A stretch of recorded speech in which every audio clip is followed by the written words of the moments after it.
बिस्मिल्लाहिर्रहमानिर्रहीम। Welcome to my YouTube channel.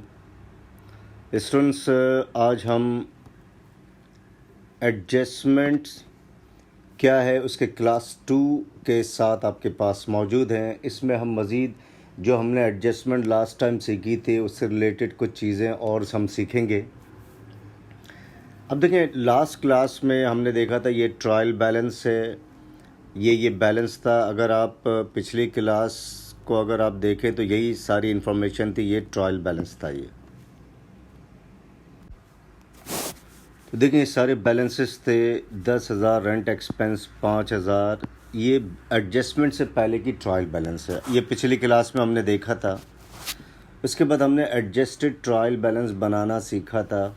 Rent expense का balance 10,000 से बढ़कर 12,000 हो गया था, 2,000 एडजस्ट किया था। कमीशन इनकम 5,000 से बढ़कर 5,500।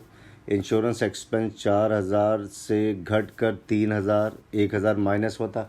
अब ये किस तरह एडजस्ट किया था पिछली क्लास में हम डिटेल में देख चुके हैं। फिर रेंट पेबल का अकाउंट मौजूद नहीं था, वो ओपन कर दिया था हमने, ये क्रेडिट का बैलेंस था। फिर कमीशन रिसीवेबल का अकाउंट नहीं था, ये ओपन कर दिया था। प्रीपेड इंश्योरेंस का अकाउंट, ये सारी चीज़ें हम डिटेल में पिछली क्लास में हम देख चुके हैं। आज हम देखेंगे इन बैलेंसेस को। देखें, बहुत से ट्रायल बैलेंस के आइटम मिसिंग है, ऊपर भी, नीचे भी और ऊपर भी।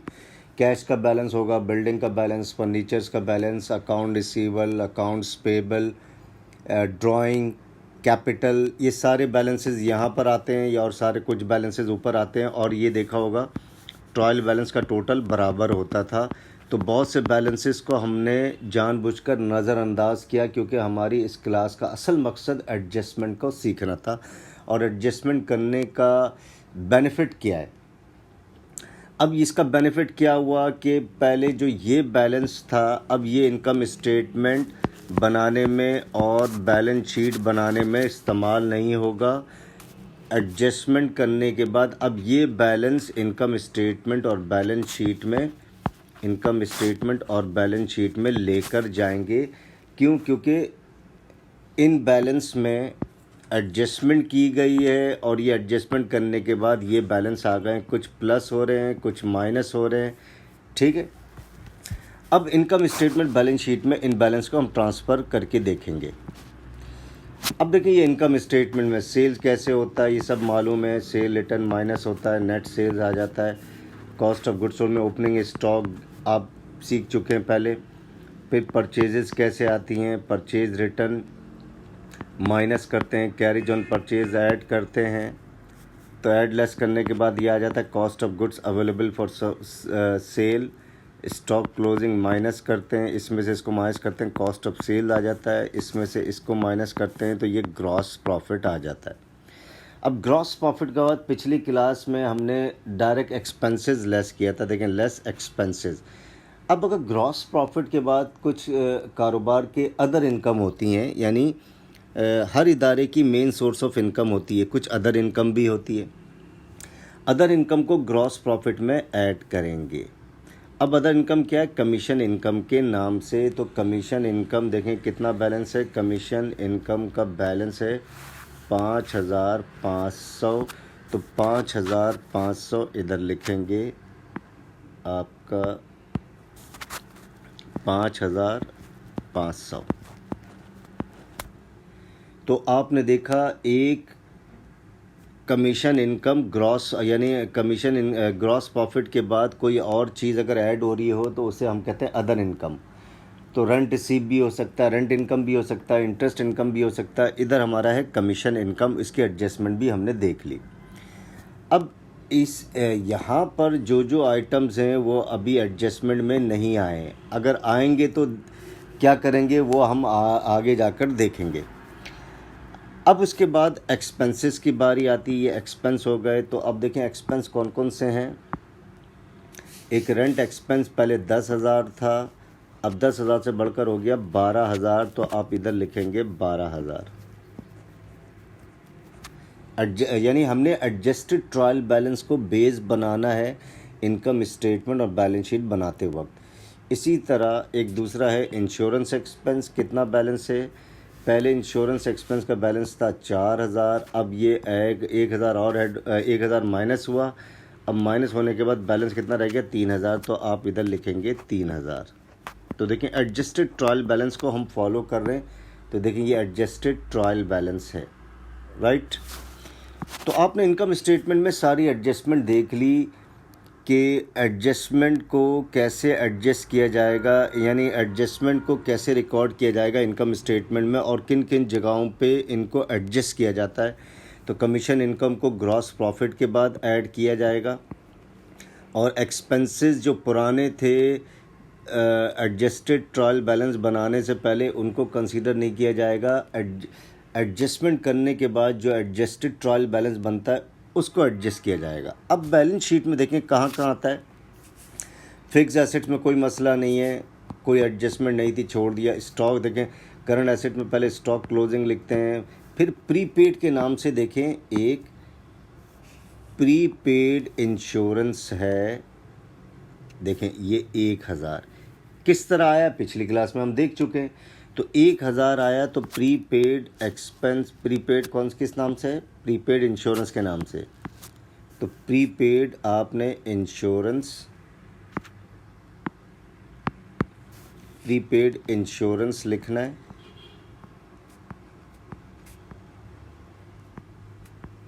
कितना बैलेंस है? 500।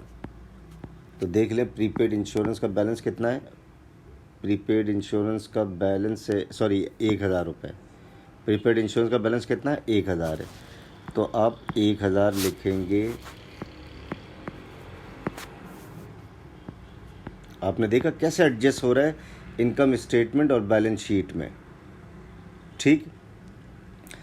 अब उसके बाद अकाउंट रिसीवेबल का बैलेंस नहीं है, आगे जाकर आएगा, देखेंगे। कमीशन रिसीवेबल, देखिए इसका बैलेंस था। कमीशन रिसीवेबल कितना है? 500 रुपये। तो किसी भी नस्ल का रिसीवेबल हो वो एसेट्स होता है, तो ये 500 रुपये। तो देखें अकाउंट रिसीवेबल के बाद कमीशन रिसीवेबल, इंटरेस्ट रिसीवेबल, ये सारे के सारे आ जाते हैं। फिर बैंक का बैलेंस हमने पिछली क्लास में देख लिया था, कैश का बैलेंस होगा लिख देंगे। फिर कैपिटल ओपनिंग में कोई प्रॉब्लम नहीं है। नेट प्रॉफिट पीछे से इनकम स्टेटमेंट बना होगा वो आप सीख चुके हैं। ड्राइंग अगर होता तो ये भी लिख देते, लेकिन इस तरह की चीज़ें नहीं है। अब लॉन्ग टर्म लायबिलिटी में बैंक लोन के नाम से कोई चीज़ नहीं है। अब अकाउंट्स पेबल आपको पता कैसे लिखते हैं। अब एक और एडजस्टेड ट्रायल बैलेंस में देखें, रेंट पेबल करंट लायबिलिटी है।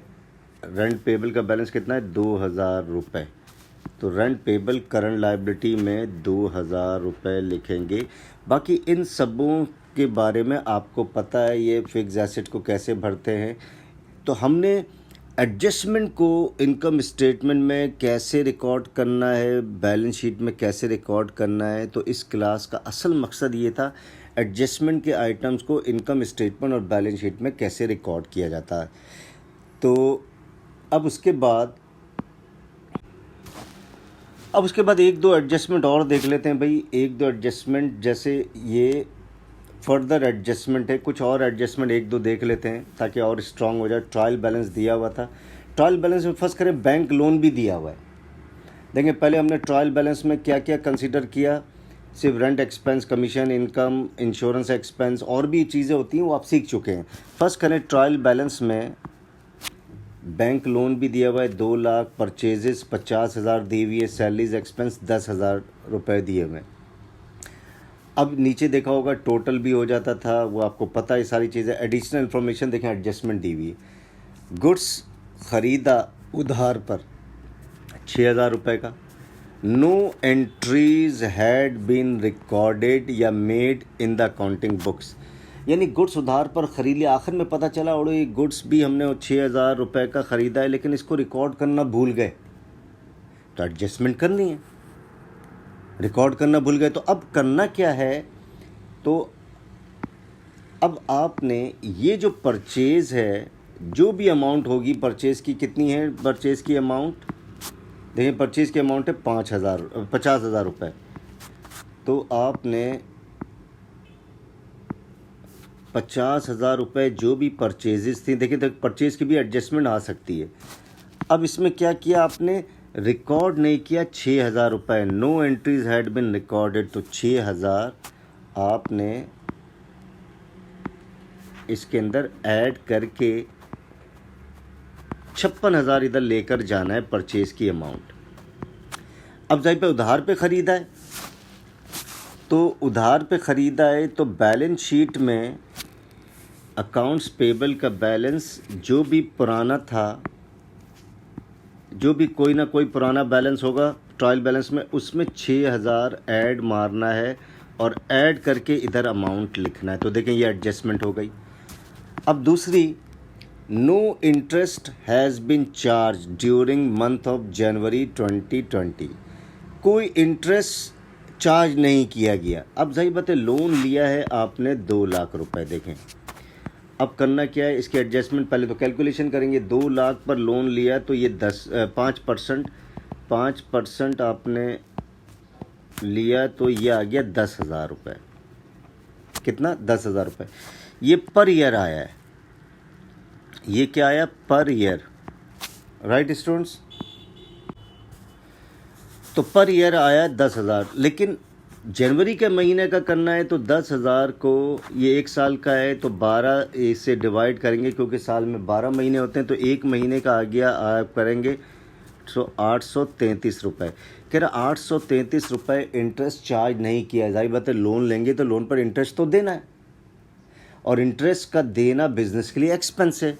तो अब आपने करना क्या है, इनकम स्टेटमेंट में इंटरेस्ट एक्सपेंस, मज़ीद एक एक्सपेंस और ऐड हो जाएगा। एक्सपेंस आगे पीछे इनकम स्टेटमेंट में हो सकता है, इसकी कोई सीक्वेंस नहीं है। आपने कैलकुलेट किया 833 रुपये, और बैलेंस शीट में इंटरेस्ट पेबल का एक अकाउंट ओपन हो जाएगा, क्योंकि देना है, एक्सपेंस हो चुका है लेकिन देना है, तो ये एक्रूड एक्सपेंस बना हुआ है। तो इंटरेस्ट पेबल, जैसे रेंट पेबल था इसी तरह इंटरेस्ट पेबल एक बन जाएगा, और कितना देना है? 833। अब इसी तरीके से आखिरी एडजस्टमेंट, ओनर टुक अमाउंट 3,000 रुपये, ओनर ने 3,000 रुपये निकाले फॉर हिज पर्सनल यूज़, ज़ाती इस्तेमाल के लिए निकाले, but wrongly charged in salaries expense, लेकिन इसको सैलरीज एक्सपेंस का पार्ट बना दिया। यानी 3,000 रुपये ज़ाती इस्तेमाल के लिए निकाले, सही है, और उसको इन्होंने क्या कर दिया, बिज़नेस एक्सपेंस बना दिया कि यार ये बिज़नेस के मद में ख़र्च हुए, जबकि ये ड्राइंग है। ड्राइंग क्या करता है? कैपिटल को घटाता है। तो अब करना क्या है, सैलरीज एक्सपेंस का बैलेंस कितना है? 10,000 रुपये, और 3,000 को इन्होंने सैलरीज एक्सपेंस का पार्ट बना दिया। तो यानी 3,000 रुपये 10,000 के अंदर शामिल कर दिए।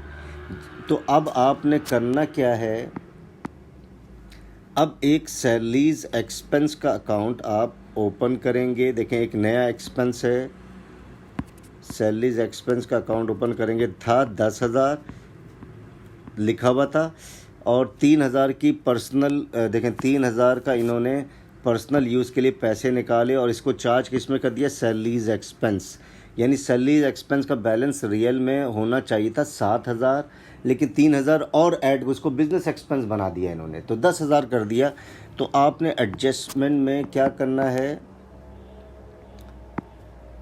10,000 में से 3,000 माइनस करना है।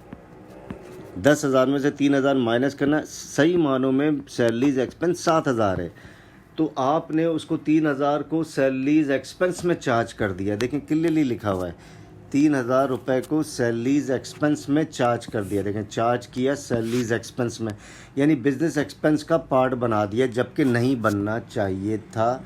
तो आपने 10,000 में से 3,000 माइनस किया। अब 3,000 को किसका पार्ट बनना चाहिए था? ड्राइंग की जो भी अमाउंट होती उसमें 3,000 और ऐड कर देते, तो ड्राइंग बढ़कर इधर अमाउंट लिख देते थे। ठीक है, तो आपने देखा ये सारी एडजस्टमेंट को कहाँ कहाँ रिकॉर्ड करते हैं। तो स्टूडेंट्स, आई होप आपको ये एक छोटी सी वीडियो थी, एडजस्टमेंट को कैसे इनकम स्टेटमेंट में रिकॉर्ड किया जाता है, बैलेंस शीट में रिकॉर्ड किया जाता है, कुछ फर्दर एडजस्टमेंट भी देखिए। आई होप आपको ये बहुत अच्छी तरीके से समझ में आ गया होगा। Still if you have doubt you can write on a comment box. And students don't forget to subscribe my channel. अगली वीडियो तक के लिए खुदा हाफिज़।